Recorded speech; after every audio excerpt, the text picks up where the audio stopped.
안녕하세요. 마이크 안 네, 됩니다. 네. 안녕하십니까, 오병정입니다. 반갑습니다. 지난주에 저희 여해재단 법인 소개할 때 사무처장으로 소개했는데요. 제가 오늘은 일장을 맡게 되었습니다. 이순신 하나가 되어 죽을 힘을 다했습니다. 전체적으로 5개 장으로 이렇게 구성이 되어 있는데요. 오늘은 거의 일대기를 다 망라해서 1장에 담아놨어요. 자수사가 되기까지, 그리고 자수사가 되어서 활동하는 거 2장, 또 전투에 나가는 거 3장, 또 소강 상태에 있는 거 4장, 또 정유재단이 일어나고 이렇게 돌아가신 이후 여기까지 해서 차근차근 이순신 일대기를 조술한, 지난주에 우리가 강의를 들으셨죠? 그 특강으로 우리 김종대 이분이 그렇게 말씀하셨죠. 여수는 고국의 번영 맞다. 네. 그리고 여수는 이순신의 번영이다. 그래서 이순신의 도시 여수이죠. 그래서 임난 초기에 임진년에 4차례, 그러니까 바다는 사항차라고 하죠. 4차례 나갔지만 16차례 전쟁을 치릅니다. 2번, 3번, 4번, 7번 치르기도 하는데, 그 모든 승리를 모든 전투에서 임진년 초기에 해상 제해권을 완전히 일본에 넘겨주지 않고 장악을 했습니다. 그러므로 해서 그 모든 것을 준비하고 기획한 곳이 여수였다 이거죠. 그래서 여수 모든 곳은 이순신의 정신이 스며 있는 센터다. 어디 발만 들여다보면 어디든지 참배할 곳이 있고 그렇습니다. 나중에 좀 안내해 드리겠습니다만 4월 28일 날 이순신 탄신 기념일에 저희가 참배길, 이순신 참배길을 첫 개척해서 그날 10시부터 합니다. 그리고 이제 유일하게 4월 13일 날 부산포가 점령되고 부산 동래성이 다 점령되고 한양까지 점령되기까지 어느 곳에서 승리했다고 승전보를 전해주지 못한 곳이 그때 당시의 조선 상황이었습니다. 그래서 여수에서 경상도 앞바다로 출전해서 첫 승리를 가지고 온 것, 승전보를 올리게 해준 곳이 바로 여수입니다. 그 출전 기념일을 여수에서는 진남제로 시작해서 거북선 축제, 내일 모레 5월 4일 날 하죠. 음력인데 그냥 음력을 양력으로만 바꿔서 그 축제가 치러지고 있습니다. 그 이순신은 어떤 분이냐? 우리에게 왜 우리가 이순신을 배우냐? 이순신의 가치 회로를 작동시켜서 우리가 우리 뒤에 이순신 방을 만들어 가지고 끄집어내서 이 상황에서는 어땠을까 하는 것을 점검해 보는 게 좋겠다. 그래서 우리 김종대 재판관님은 이순신이야말로 최고의 고급 비서다. 그 말씀하셨죠? 그래서 우리가 살아가는데 항상 곁에서 숨쉬는 이순신이 되어야 한다. 그걸 배우려고 여러분들이 이렇게 어려운 시간에 밤늦게 왔으리라고 봅니다. 자, 국회에 또 광화문에 누구죠? 세종대왕이고 누구죠? 이분입니다. 여기. 그리고 국회 내에도 세종대왕과 이순신 상이 있습니다. 그리고 대한민국에서 항상 존경하는 사람 여론조사하면 인물순위 1, 2위를 이 두 분이 다툽니다. 그런데 마침 이순신은 저희 여수와 굉장히 관련이 있어서 이렇게 큰 행운이 없습니다. 좀 연구자들이 있어가지고 세종대왕도 뭐 조그마한 거라도 좀 여수와 관련되어 있으면 끄집어 오고 싶습니다. 그래서 여수는 이순신 대교가 몇 미터입니까? 왜 1545m죠? 예, 태어난 해를 이렇게 코드로 입혀놨습니다. 현수교, 직각으로 이렇게 걸었다. 그런데 이제 여기 올라가면 여기 270m입니다. 여기 올라가면 이 너머에가 외교성이죠. 이만큼 오면 마지막 돌아가신 노량이고 이 너머가 여수고 이 옆에가 묘도 도독마을이 있습니다. 진림 도독이 주둔했던 거. 그리고 여기 지금 최근에 이 전망대 바로 밑에 계곡에가 한중 진림 관련된 문화 시설을 설치해 놓고 있습니다. 그래서 살아있는 지금 사용하고 있는 건물 이런 곳에 이순신 명칭을 사용한 것이야말로 정신을 계승한 일이라고 봅니다. 보면 우리 중앙동의 이순신 광장 또 이 웅천의 이순신 공원 여기가 어디죠? 이순신 도서관 2층에 가면 이순신 아카이브가 있습니다. 각종 이순신 관련된 모든 서적이 망라되어 있고요. 상당히 꽤 값진 책들은 빌려주지 않고 보기만 할 수 있는 책도 있고 그래서 이순신 연구하는데도 도움이 됩니다. 이순신 아카이브가 이 도서관에 있어서요. 또 많습니다. 네, 이건 제가 꾸준히 업그레이드합니다. 해장국, 수제버거, 안경, 떡빵, 갈비탕, 이순신 밥상 이게 최근에 들었더라고요. 또 저 이순신 관련된 무슨 간판이 있으면 저한테 찍어서 카톡 보내주십시오. 계속 그런데 안 망하더라고요. 그 간판 안 내리더라고요. 오래되고 그래서 이렇게 이거는 이제 여러 가지 의견이 있습니다. 상업적으로 꼭 이용해야 되느냐? 덕수희 씨 가문에서는 굉장히 싫어합니다. 아니다. 이순신이 항상 우리 곁에 있고 돈벌이도 도움이 돼야 이순신이지. 돈벌이 도움 안 되면 이순신이 있어? 뭐 이제 이렇게 하시는 분들이 이렇게 하는데 이거는 뭐 각자 해석에 나름 답인데 이렇게 지금 현재 이순신은 우리 곁에서 이름으로 이렇게 살아 숨쉬고 있습니다. 또 하나 여수에서 이순신과 관련된 가장 소중하고 값진 그냥 지나치면 안 될 두 가지 유물만 소개해 드리겠습니다. 그래서 강의 들어가기 전에요. 여기는 자산공원 동상입니다. 지난번에 내가 개강식 할 때 우리가 친수식 했다는 걸 소식 전해드렸죠. 강화문보다 1년 빠릅니다. 그리고 여수에서 그냥 세운 것이 아닙니다. 전 국민의 성금으로 세웠습니다. 해외 동포 성금까지면서 여수가 꼭 적합하다. 여수에서 꼭 세워야 한다는 국민적인 합의에 의해서 세워진 동상입니다. 굉장히 중요합니다. 그래서 건립기가 있으니까요. 한번 다 읽어보고 오늘 강의된 내용은 바로 제가 끝난 단톡방에 올려드리겠습니다. 저는 저작권이 없습니다. 다 모든 것을 다 공유하도록 모든 강의를 하고 있으니까요. 여기 읽어보면 자세히 나와 있습니다. 이번에 제가 참백길 자료집 만드는데 관련된 모든 기록들을 다 기록해서 옮겨놨습니다. 그리고 또 하나 중요한 것은 67년 4월 28일 날 탄신일에 이 동상 제막식을 했는데요. 그때 최고로 큰 행사를 기획합니다. 66년도에 여수예술제라고 해서 4월달 했었는데 4월 28일 날 좋다. 66년도에 내년에 거북선 이순신 동상 제막을 한다는데 박정희 대통령도 온다는데 우리가 크게 행사를 하죠. 그래가지고 진남제가 시발된 겁니다. 이 동상 때문에. 그래서 이름이 바뀌어서 오늘날 날짜도 바뀌고 해서 했는데 맨 처음 진남제의 출발은 이순신 동상이 건립된 그날 4월 28일 날 제1회 진남제가 열렸습니다. 그리고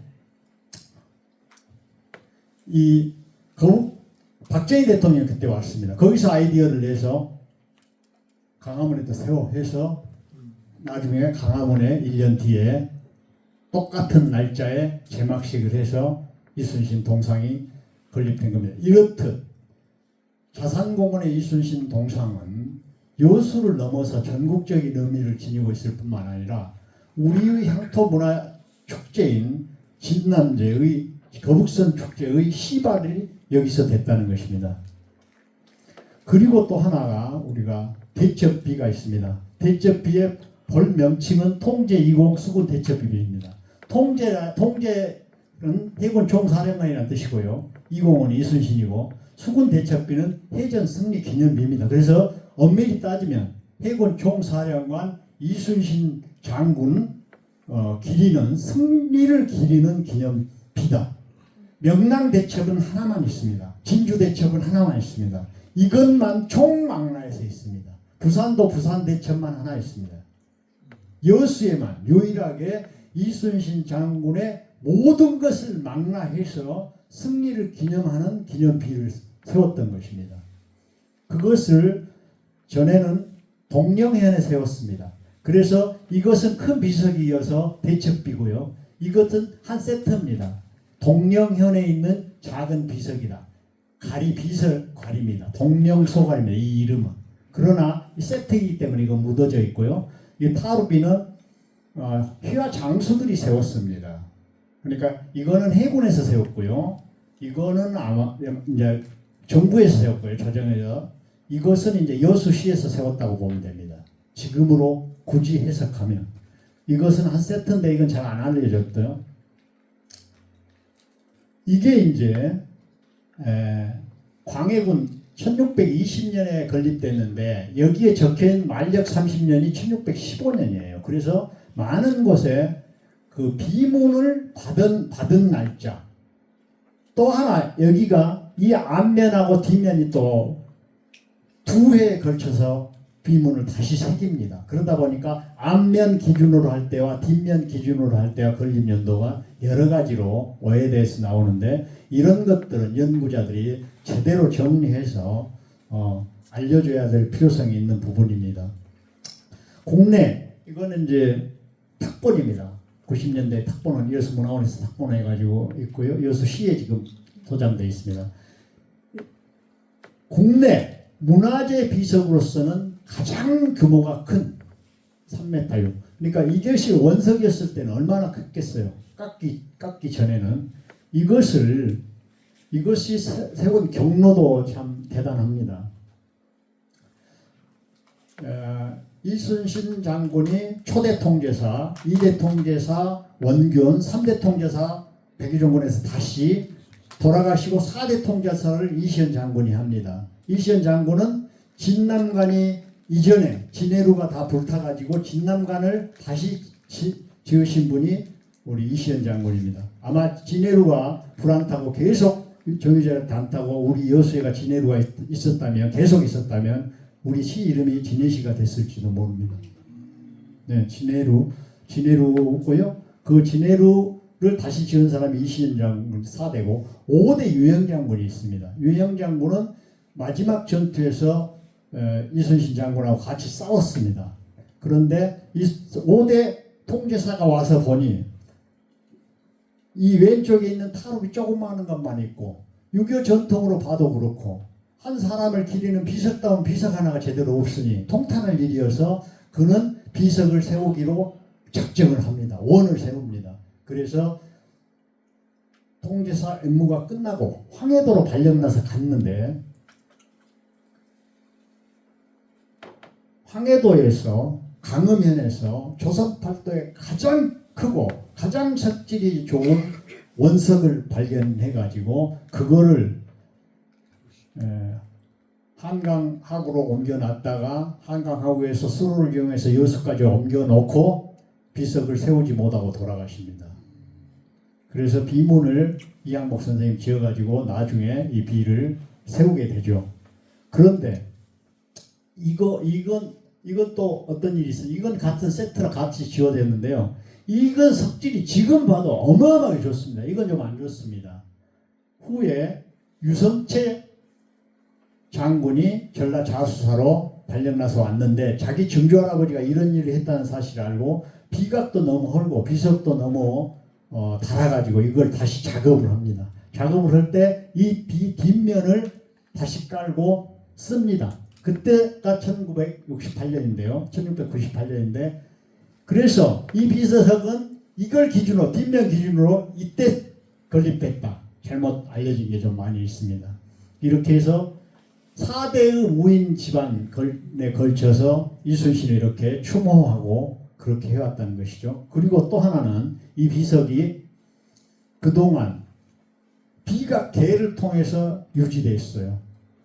이 신문은 1931년 동아일보 6월 2일자인데 충무공 유적순례라고 이광수가 전국을 돌아다니면서 이제 춘원 이광수가 연재를 한 겁니다. 여수 왔을 때 거기 뭐라고 했냐? 이 비석은 항해도에서 수로로 실어온 것이라며 지방인사들로 구성된 비석계라는 것이 있어서 300년 동안 관리해왔다. 1621년이니까 1931년이니까 311년간 이게 사실을 세상에 알린 거예요. 비각계. 걔는 돈을 자기가 내죠? 갭이 내서 죠? 조정해서 관리하지 않고 실질적으로 마을 여수 공동체에서 이거를 관리해왔다. 이런 뜻입니다. 그렇게 했는데 이것이 이 비각계의 전통이 깨집니다. 일제강점기에 중요한 이순신뿐만 아니라 일본군과 싸워서 큰 전승을 거두었다고 할 만한 문화재급 비석들 이런 것들을 다 철거하는 작업이 진행됩니다. 우수영 대첩비도, 진주 대첩비도, 여수 우리 대첩비도 다 없어서 그 세 개가 세트로 다 없어져 버립니다. 해방 이후에 그걸 다시 찾아옵니다. 미 군정이나 정부의 힘이 제대로 받지 않고 재정도 넉넉하지 못해서 여수 시민들이 또 나섭니다. 충무옥, 비각, 복구, 기성회. 기성회면 기성회비 내야 되죠?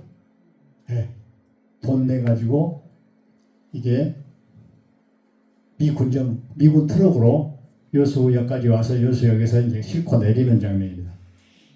이것이 그런데 또 이거는 47년도 안치식 우리 5장 강의하게 될 박종길 여수 지역사회연구소 소장 저희 재단의 이사입니다만은 그분이 강의를 하시게 될 텐데요. 5장 그분한테 구한 사진입니다. 이거 안치식하기 직전 사진이에요. 근데 이분들이 거의 다 그 이듬해 다 돌아가십니다. 거의 다. 그러다 보니까 결국은 충무강 비각 복구 기성에도 결국은 정신이 그 정신이 전통으로 제대로 이어지지 못했죠. 그리고 복구 기성에는 이 자리가 동령현이 아니죠. 여기는 고소대입니다. 지금 자리입니다. 이때 이 자리는 뭐였었냐면 신사터였습니다. 그러니까 비각계를 지어서 이 비를 이순신을 기리고 추모해갖고 그것이 다시 사라지니까 찾아오는데도 복구 기성회를 지었고 그분들이 신사터를 택해가지고 했고 그러면 그런 선조들한테 이럴 때 박수 한번 쳐주셔야 돼요. 네? 그분들은 그래서 이제 저희는 이렇게 생각합니다. 비각 이순신을 기리고 그 정신을 이어가려고 노력했던 조선시대 300년 전통을 이어오는 비각계라는 공동체를 이루었던 우리 선조들이 계셨고 일제강점기에 끊기자 다시 충무국 비각 복구 기성회를 조직해서 또 유지해왔고 또 여순 사건에 의해서 끊기자 제대로 연결이 안 됐는데 아마도 저희 서단법인 여수예의재단이 그런 정신을 이어가고자 하는 뜻으로 이런 활동을 하지 않나 저는 그런 취지에서 동참하고 함께하고 있습니다. 그래서 이순신과 여수가 지니고 있는 적어도 여해재단 정도 출신이라면 여수의 유물유적에 대해서 한두 가지만큼은 제대로 남다른 시각에서 보고 이해하고 자기 관점을 가질 수 있었으면 해서 저는 이런 것들을 배우거나 하진 않고 마침 언론인 출신이다 보니까 발로 뛰고 취재하다가 알게 된 내용들이어서 이것을 전해주고 있습니다. 언제나. 또 저는 사실 일기 출신이었어요. 일기 학생입니다. 이걸 좀 강의하고 이런 얘기를 하고 조별 발표회에서 해가지고 2기 때부터 바로 강사가 된 특수한 케이스입니다. 사실 여러분하고 똑같은 일기의 학생이었습니다. 그래서 이제 그렇다면 그런 이순신을 기리고자 하는 책이 이 김종대 재판관이 쓴 책인데요. 사실 그분의 시대 구분을 보면 32살에 고시 합격했으니까 계속 공부했던 거예요. 장가가고도 재수까지 하고 그래서 성장과 교육, 직업 얻기까지죠. 공무원이 될 때까지 초급 12년 상당히 이를테면 요즘으로 치면 사무관 이상 한 2년 그리고 장관까지 장군까지 됐죠. 그 이후 활동. 우리 책은 여기 절반 정도까지가 1장입니다. 나머지가 전부 2, 3, 4, 5장입니다. 그러니까 우리 1장은 좀 재미가 없습니다. 어렸을 때 그 우리가 배웠던 이순신의 일대기, 특히나 이순신의 일대기에 관련된 어린 시절의 자료들은 많지 않습니다. 대부분 이제 이순신의 자료들은 어떤 것이냐면 그 정조대왕이 영정시대가 조선 말기에 아주 문화적인 꽃을 피고 대단한 시대 아닙니까? 정조대왕이 조선을 가장 빛낸 인물이 누구냐 찾아봐라. 이순신이라고 찾아서 그러면 이순신을 제대로 선양하고 이순신을 기리는 작업을 하자. 그래서 요즘으로 치면 뭐 국립 도서관, 뭐 서울대학교 종동원에서 이순신을 자료를 뒤지게 해서 이순신 전설을 펴냅니다.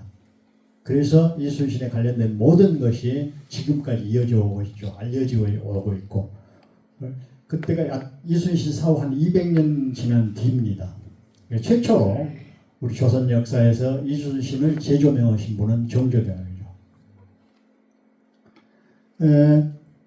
김종대 재판관은 어느 에 소속된 학자도 아니고 어느 정부 기관을 통해서 연구 결과물을 내야 할 사람도 아닙니다. 아마추어죠, 따지면. 엄밀히 따지면. 아마추어가 개인적인 측면에서, 개인적인 차원에서 지었고요. 또 이제 편년책, 차근차근 편년체로 저술한 책이라고 보여지고요. 개인의 비평적 견해를 개인 견해를 많이 넣어서 썼습니다. 그리고 이분은 참 스승, 또 하나 공직자의 사표. 공직자 강에서 예술신이 딱 들어간 것이 이겁니다. 그 연표 딱 보면 23년간 공직생활을 하는데 어떤 자세로 어떻게 살아왔는가가 아주 명징하게 드러나 있습니다. 그리고 이제 책에 보면 정돈된 인격자, 우리 책에 이 단어가 상당히 그 어떤 키워드처럼 성장했을 때 그런 것을 갖춘 키워드처럼 들리더라고요. 그리고 우리 역사상 가장 성공한 지도자다. 그래서 이 저자가 이렇게 하면서 이 책을 개정판을 내왔습니다. 여기서 초반에 보면 여기까지는 아마 제가 키워드를 뽑으니까 정돈된 인격자, 인격을 갖추기 위해 노력하는 것이고 자기 힘으로 살아가는 것이고요. 이런 것들은 사랑과 정의, 백의종군, 현감 시절 이런 건 사랑과 정성이 있고 유비무환도요. 유비무환 참 저는 그런 단어 좋아하는데 유비무환은 엄밀히 따지면 정성이죠. 모든 정성을 다하는 것, 미리 대비하는 것이니까요. 이런 것 정도에서 일장에서 볼 수 있다고 여겨지고요. 그러면 교과서로 들어간다 보면 27쪽에서 40쪽까지가 이제 탄생에 대해서 나와 있습니다. 그분이 이름이 순신이죠. 복기시대, 여순시대, 우왕창왕시대, 그 중국 고대사와 그 부분에 관련된 황제들의 이름을 다 따서 희신, 요신, 순신, 그리고 자기 동생 우신, 아들이 다섯이었으면 아마도 창신이라고 했을 것 같습니다. 이 흐름상으로 봤을 때 여해에 대한 해석은 서경에서 인용해서 이은상 선생님이 이렇게 해석을 했고요. 권천동에서 태어났는데 저는 여러분들이 책 다 읽었으리라고 생각하고 이거 하겠습니다. 꼭 읽어오셔야 됩니다. 왜냐하면 책대로 다 세밀하게 하기가 어렵습니다.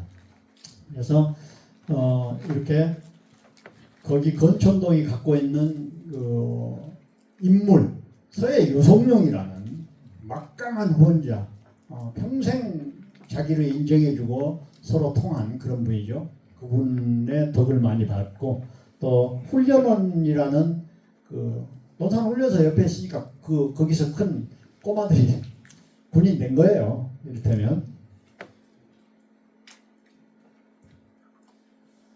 그리고 이제 이런 것은 우리가 흔히 기록이 없어서 8살부터 13세 정도의 아산으로 간 걸로 합니다. 그래서 이분은 서울에서의 어떤 흔적들은 없고요. 아산에가 모든 흔적이 다 있어요. 그래서 지금 서울시장 오세훈 시장이 서울예의재단하고 손잡고 이순신 기념관을 이순신 서울 출신이다 해가지고 어마어마하게 작업을 할 것 같습니다. 지역에서는 손도 못 대게 지금 막 크게 대대적으로 할 것으로 보입니다. 작년에 우리 전국 예의재단 모였을 때 서울 예의재단 측에서 그런 정보를 주더라고요. 그리고 이제 22살의 뜻을 두고 10년 걸려. 나는 학생들한테 강의할 때도 어떤 뜻을 두고 10년 하면 10년 만시간인가 뭐 만시간 법칙 그 얘기도 많이 하더라고요. 10년 이렇게 하면 성공한다 이런 것을 보여주는데 병등급, 갑등급, 을등급, 병등급 정도 되는 이때 10년 문과가 28명을 모집하는데 그 마지막 자가 동점자가 있어서 29명을 뽑았습니다. 그 중에 11등을 했으니까 갑등급, 을등급도 안 되고 병등급, 중에서 약간 상 정도 이런 정도. 우리가 이순신 하면 월등했을 것이다, 1, 2등 했을 것이다 이렇게 생각하는데 보통 수준입니다. 아이들한테 이거 설명해 주면 좋아합니다. 1등 아니었네? 나도 그렇습니다. 10년을 하면 된다. 그리고 이런 것들은 책에 많이 나와 있습니다. 꼭 읽어봐 주시고 중요한 것은 정돈된 인격자라는 표현이 나는 상당히 마음에 들고 무인답지 않다, 영웅호걸이다, 장대하다 뭐 이런 표현이 하나도 없습니다. 선비 같다. 그러니까 22살 이전에 무인 집안, 잘 살지 못하는 몰락해가는 문인 집안 출신인 것으로 보여집니다. 아산 애갓집으로 이사 간 것으로 보아서. 그래서 서울에 근거지도 변변찮게 없어서 여태 서울에서 기리는 작업도 못했었고 그랬는데 이제 무인으로 뜻을 바꾸죠.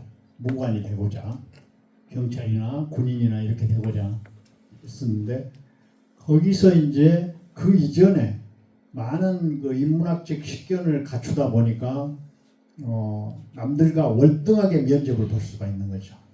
면접 시험에서. 요즘 면접만 별도로 뭐 가르치고 그런다는데 그거에 상관없을 정도의 일화들이 많이 책에 소개되어 있습니다. 그러니까 그 단아한 선비, 무예 수련과 못지않게 교양 수준을 많이 쌓았다는 것이 이분의 전체적인 청소년 시절을 통해서거나 그 이후 성장 과정에서 나타납니다. 그리고 이제 그 다음에 이제 여기서 이제 발령받은 거죠. 삼수갑산이라고 말하는 그 변두리 육군 장교급 정도, 초소장 정도로 발령난 것으로 보여집니다. 요즘으로 굳이 해석하면. 그래서 훈련은 병사가 돼가지고 다시 종팔범 승진하고 이렇게 이런 과정을 걷습니다. 우리 연표, 저는 일장 공부할 때는 연표를 자주 보면서 봅니다. 잊어버리니까 일장 공부할 때는. 그래서 여기서 근무할 때 일화가 나온 게 있습니다. 훈련은 봉사로 와서 한양에서 인사 담당을 했어요. 요즘으로 치면 국방부 인사참모 밑에서 위관 정도 직위로 그 일을 도와주고 있었는데 인사참모가 이러이러한 승진 명단을 짰는데 안 맞다는 거예요. 아니다고. 그 밑에서 그럴 수가 없거든요. 조선시대 특히. 근데 안 맞다고 한 겁니다. 그래가지고 끝까지 안 맞다고 사인 안 해. 요즘은 사인 안 했어요. 안 했는데 그래서 어떻겠어요. 완전히 지키죠. 지킨 반면에 다른 부서의 부서장들, 다른 참모들은 너는 별종이네. 이거 뭐 한 가닥 하겠네. 이렇게 봐준 사람도 또 많다는 겁니다. 그래서 그렇게 여겨진 사람들로부터 많은 도움을 받습니다. 나중에. 지금 상관한테는 엄청난 피해를 당했어도 이런 일화가 여기 나와 있습니다. 훈련은 너비에서도 강직한, 정의로 자기 뜻을 굽히지 않고 원칙에 입각해서 일을 처리하는 그런 것들. 그래서 이제 발포만호 된 게 상당히 중요합니다. 발포만호는 바로 고흥의 그 사포 중에 한 군데인데요. 전라자수영 예하부대 부대장이 된 겁니다. 처음으로 육군 함경도 근처 육군으로 근무하다가 수군 지휘관이 처음으로 된 겁니다. 이때 지형을 익히고 바다를 이해하고 바다를 읽을 능력을 갖추고 이런 게 굉장히 큰 힘이 됩니다. 지금 오간 오포 중에 오포 방답진이 돌산 있고 나머지 사포가 그 고흥에 있는데요. 고흥분들이 임진왜란 때 어마어마한 수군으로 많이 착출되고 중요한 일들을 많이 합니다. 사포가 됐으니까. 그 사포 중에 발포 만호진 가보신 분은 알겠지만 가장 많이 만호진 성도 잘 닦아져 있고 모든 것이 잘 보존되어 있습니다. 여기. 근데 거기서 발포 만호진 근무할 때 예하부대 연대장급이잖아요. 사단장이 뭘 오동나무 배우라고 누굴 시켰어요. 마당에 있는 거, 발포 만호진 성터에 있는 거. 아니다. 이건 국가 거다. 누가 마음대로 상관이라고 할 수가 없다. 그걸 못 배워가게 합니다. 못 배워가게 하고 그것은 그것대로 끝났는데 나중에 그런 강직성을 인정받아가지고 다른 도움을 또 받기도 합니다. 피해도 당하지만. 근데 인사참모했던 서익이 이제 감사원 발령 나가지고 감사관이 된 거예요. 감사를 하는데 이순신 너 발포했지. 발포 찍어갖고 내려옵니다. 서익이. 그 인사참모한테 사인 안 했던 그 상관이 감사원을 발령나고 그래서 여기서 파직당합니다. 네. 파직당해서 다시 복구는 또 합니다. 4개월 만에. 근데 파직당을 뻔히 알고 또 어떤 불이익, 감정적 대응을 한다면 어떤 불이익이 당할지 뻔히 알고 그러면서 이런 옳은 일, 바른 길로 갔다는 것 때문에 우리가 이순신을 존경하지 않나 싶습니다. 이런 일화들이 있습니다. 아까도 말씀드렸지만 발포 만호진으로서 수군 최초로 해군 지휘관을 경험을 했다는 것이 해군 총사령관, 여수 지역 해군 사령관 할 때 전라자수할 때 큰 힘이 됐다는 것이죠. 그래서 여기 발포에 가보면요, 오동나무도 심어져 있고 이런 것을 청렴터라고 해가지고 해놨습니다. 그리고 이 앞바닥에 박석으로 해가지고 군민들 전국 국민들한테 성금 받아가지고 오동나무 터 청렴 박석을 해놨습니다. 몇 개 해놨다고요? 1580개. 1580년도에 발포 만호로 이순신이 근무했기 때문에 1580개를 박석을 박아놨습니다. 그래서 아마도 이런 것은 전라남 도에서도 굉장히 그 아이디어를 내가지고 오동나무로 뭐 하나 만들어가지고 청렴 공무원 돈에 가장 청렴 공무원 상도 주고 뭐 하고 이런 거 해야 되는 거예요. 이런 게 역사가 오늘날 연결되고 이순신 정신이 살아 숨쉬고 그런 것이죠. 이런 거 좀 전라남 도에서 했으면 좋겠어요. 다른 데보다는. 이렇게 뭐 바다를 이해하는데 여기가 발포 만호입니다. 여기가 여수고요. 여수. 여기 돌산이고 하양반도고 여기 수천만이고 여기입니다. 이쪽엔 여도 만호가 있고요.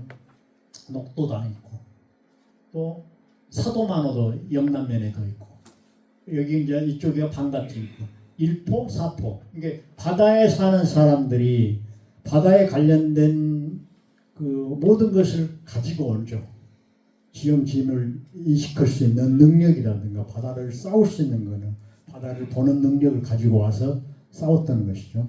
그래서 고흥이 우리 전라자수영 입장에서는 대단히 중요한 위치를 차지합니다.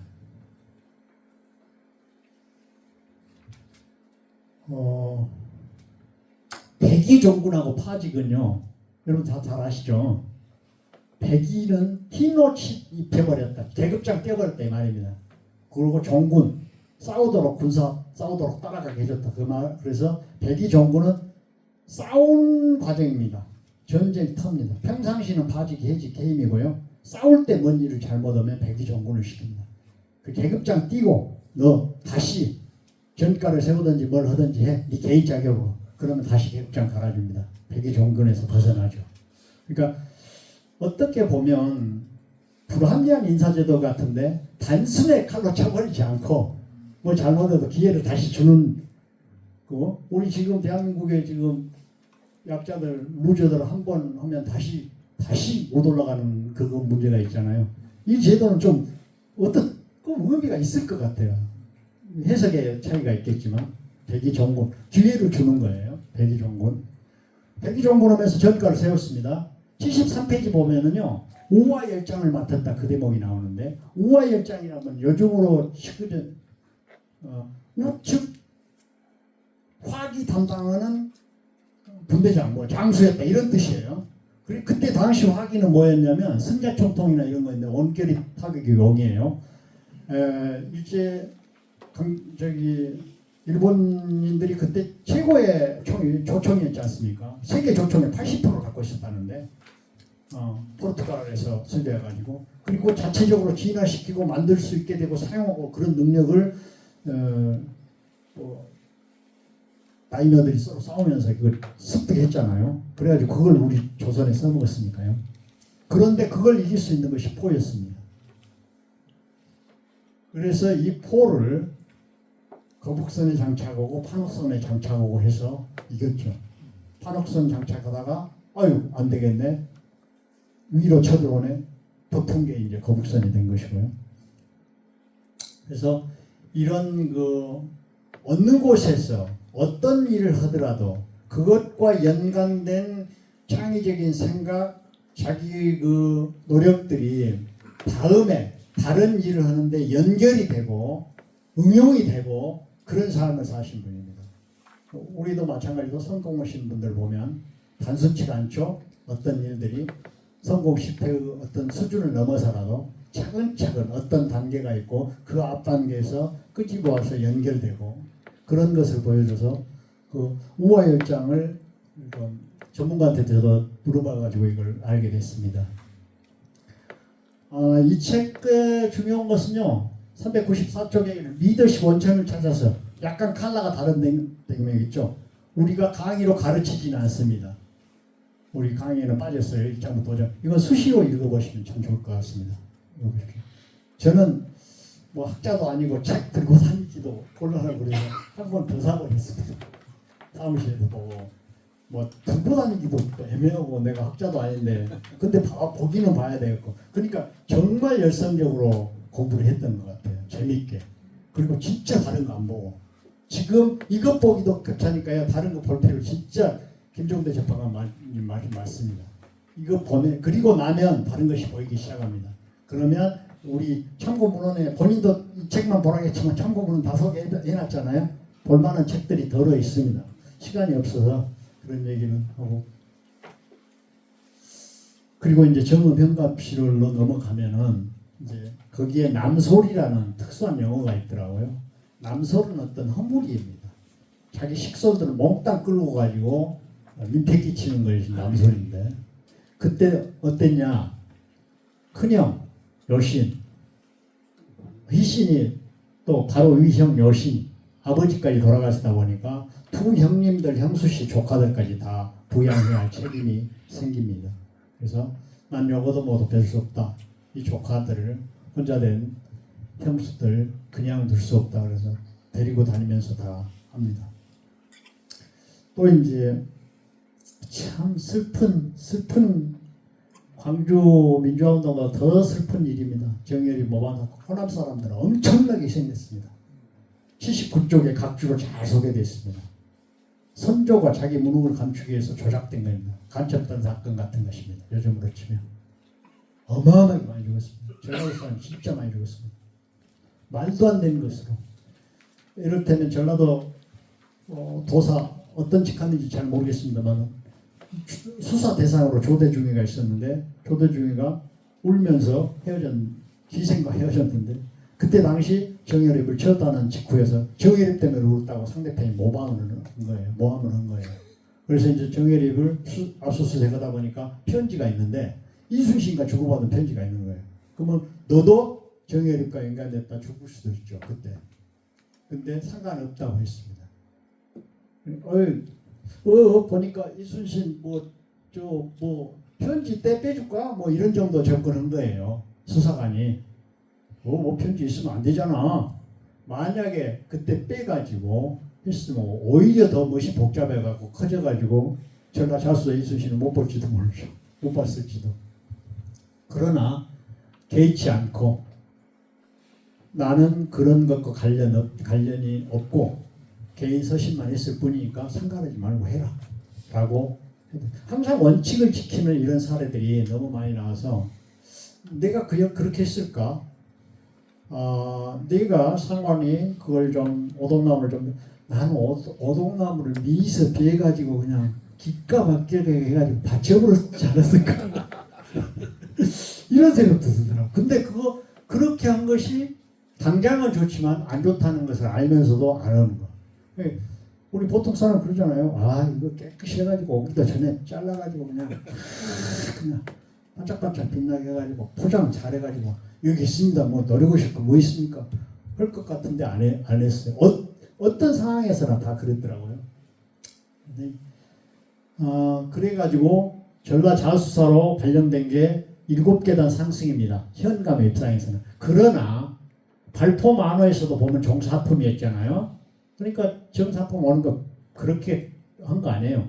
이런 과정을 거친 것은 아마도 상대편들이 그 입막음하기 위해서 절차를 좀 세탁해 준 것일 수도 있고 아니면 반대편에서 막 이의제기 해가지고 나온 결과일 수도 있고 저는 두 가지 중에 어떤 것인지 모르겠습니다만은 그러나 일곱 단에 막 올라온 것은 아니다. 여기도 보면 종사품이었잖아요.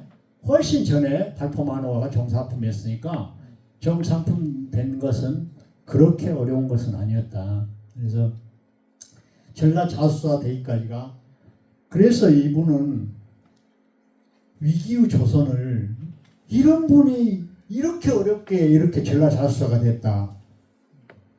하늘이 영웅을 준비해줬다고 신의 영역으로 좀 해석한 듯한 신화처럼 해석한 듯한 부분이 있어요. 제목에서 그런 게 느껴지잖아요.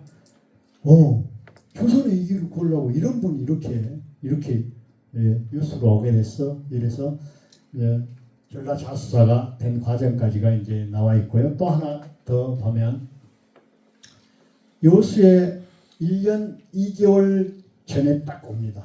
임진난 일어나기 전에. 그래가지고 임진년이 되자마자 1월 1일부터 일기를 씁니다. 열수서부터 쓴 일기입니다. 그리고 오관, 오포, 반갑지만 열수고요. 다 공이잖아. 여기를 초도 손시합니다. 다. 초도 손식길도 있고 저희도 아까 발포노아너진이나 그런데 저희가 학생들이라든가 일반인들 교육한 적이 있는데요. 이제 2장 3장에서 배우게 될 것입니다만은 좌우는 지도상 우리가 보는 기준이 아니고 항상 궁궐 기준입니다. 임금의 위치 기준으로 경상 자수사는 부산 쪽이고 경상남도의 거제 쪽은 경상 울수사고 전라자수사고 전라자수사 보십시오. 이순신 부대 5관 5포밖에 아니에요.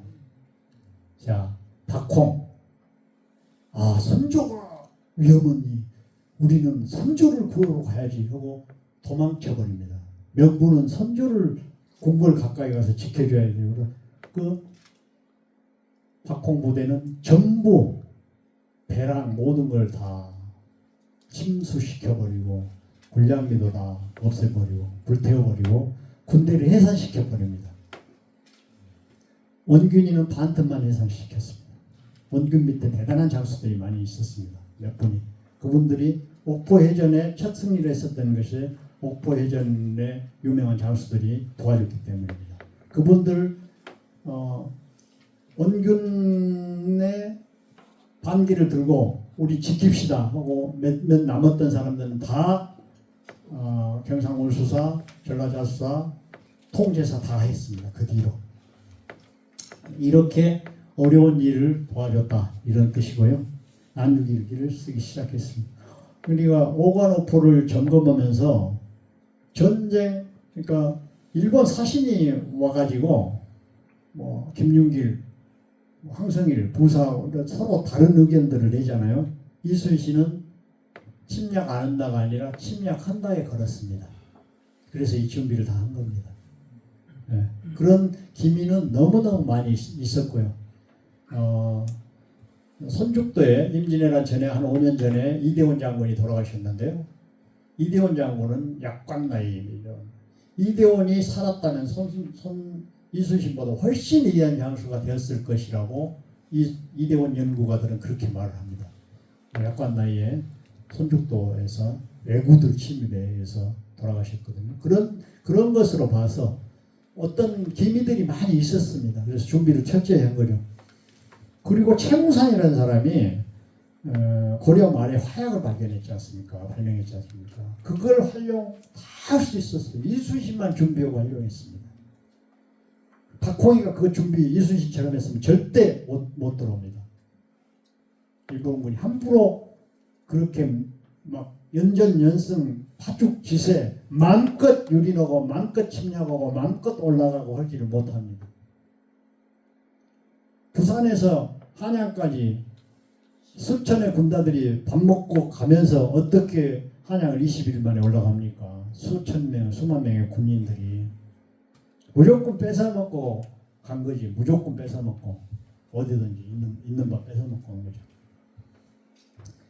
그래서 이렇게 큰 데를 이 혼자 도와준 겁니다. 물론 해남 중심으로 이역기 부대도 좀 크지만요.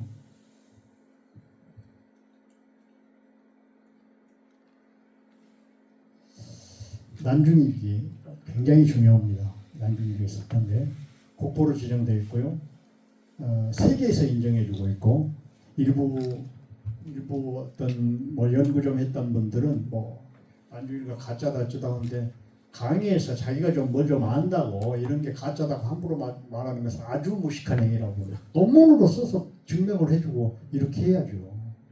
학자면 적어도 어디서 안다고 강의한 사람이면 내가 좀 더 알아 이걸 가오지기 위해서 어떤 말들을 함부로 하고 세계가 인정해주고 유네스코가 인정해준 이 사실마저도 그러면서 자기 어떤 것을 과시하려는 것은 아주 나는 위험한 지식인들의 나쁜 습관이라고 봅니다.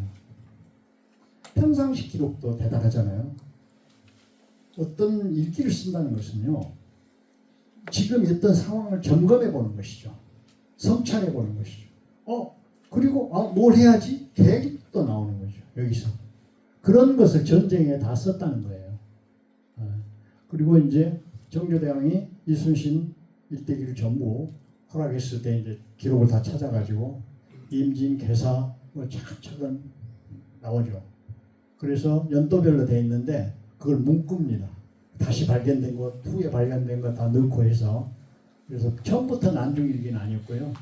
해당 연도 뭐 기해님은 기해라고만 쓰고 1년 거 쓰고 병신년 병신 거 쓰고 1년 거 쓰고 7년 건 모아놓은 건데 그렇게 해서 여수에서 임진년 1월 1일부터 시작해가지고 그저께 우리 노량 영화 봤죠? 돌아가시기 직전 며칠 전까지 일기를 계속 쓰셨던 분입니다. 이거 자랑스럽지 않습니까? 여수부터 썼다. 이거 다른 거 둘째치고. 그래서 이제 거북선 창제가 또 나옵니다. 우리 거북선 창제가 나오는데요. 아까도 말했지만 조총으로 입었는데 이것을 이길 방법이 없는 거예요. 그리고 우리는 활의 나라입니다. 일본은 칼의 나라입니다. 사무라이입니다. 일본은 협선이라고 해갖고 빨리 해가지고 접근을 합니다. 접근해서 육박전선 올라타서 칼로 제압한 것이 일본 해군의 당시 동남아 일대에서 노략질뿐만 아니라 해상 재해 장악 전술입니다. 그것이 자기들의 방식입니다. 이미 터득되어 있습니다. 그래서 이것을 이순신이 압니다. 알았던 거죠. 빨리 온다. 근데 우리 그 뱀 모아야 되겠다. 늦어도 좋다. 육박전은 우리가 부딪혀서 이기자. 한산 용의 출현 두 번째 영화 보면 그 대단히 그 벽을 형성해 쳐가지고 나오잖아요. 그래서 그것을 일본이 해상에서 모든 전투에서 승리하는 공식이 있는데 그 공식에 맞설 수 있는 것을 개발하기 위해서 노력했던 것이죠. 그래서 창의력, 자조정신, 용기, 열정. 그래서 창의력의 빛은 조선 최고의 발명품이다. 기념품이다. 왜냐하면 그때 전기선 있었습니까? 엔진 없었잖아요. 모든 건 사람 손으로 갑니다. 이 당시 세계 최고의 능력을 가진 함선입니다. 그 당시로서는. 그리고 그것을 최고 수준으로 운영할 수 있는 능력이 있는 사람이 이순신이었고요. 그래서 넬슨 제독보다 세계 해전사에서는 해군사관학교 이순신을 감옥에 별도로 배운 학교들이 많지 않습니까? 그래서 이런 것을 했다. 이런 게 신이 일찍 난리를 걱정하여 거북선. 이 저자는 그런 것 같아요. 신이 도왔다. 우리 조선 참 넘어가 버렸을지도 모르는데 신이 도왔다. 신이 도왔다. 이런 측면에서 얘기를 한 것 같습니다. 그리고 이제 우리는 거북선의 고장입니다. 이순신과 관련된 유물유적이 남해안 곳곳에 깔려 있습니다. 그의 흔적이 모든 곳에 다 있습니다. 어느 곳에서는 지어서 창조해서 우리 것이라고 말할 수도 있습니다. 그렇게 해서 축제들도 하고 각종 컨텐츠 활용을 합니다. 그러나 거북선만은 어느 곳에도 올 수가 없습니다. 여수에서 만들었기 때문에. 세계적인 발명품이 바로 그 생산된 곳이 만든 곳이 우리 선조들이 노력해서 우리 할아버지들이 그 배 만드는데 망치질하고 목재 대주고 해서 만든 배입니다. 그래서 이 거북선과 관련돼서는 앞으로 정치하신 분들 여수와 관련돼서 활용을 적극적으로 해야 된다. 지금 거북선 관련 특별법 만들어가지고 거북선 지금 인양하는 작업, 찾는 작업. 지금 실물이 없잖아요. 설계도가 없잖아요. 우리 마음속에만 있는 거예요. 우리 가슴 속에만 있는 거예요. 그런데 그게 여수 것이란 말입니다. 그러면 보이지 않는 것을 보이게 하는 것, 실현 가능성이 하게 있는 게 우리 힘 아니겠습니까? 그래서 거북선 박물관, 연구소 만들어서 해야 됩니다. 여수가 먼저 선제적으로. 그리고 목적은 뭐니까 길가에 저렇게 막 방치해서는 절대 안 합니다. 맨 돈만 들어갑니다. 돈 잡아먹는 하마입니다. 저거. 그 실내로 넣어야죠. 잘 지어가지고 거북선 형태의 초대형 컨벤션 지어가지고 그 안에서 집어넣고 한쪽에서는 거북선 만드는 과정 각 부위별로 다 설명해 주는 거예요. 체험하게 하고 현대적으로 그 디자이너를 할 수 있도록 해서 디자인 대회도 열고 그렇게 해서 활용해야 된다.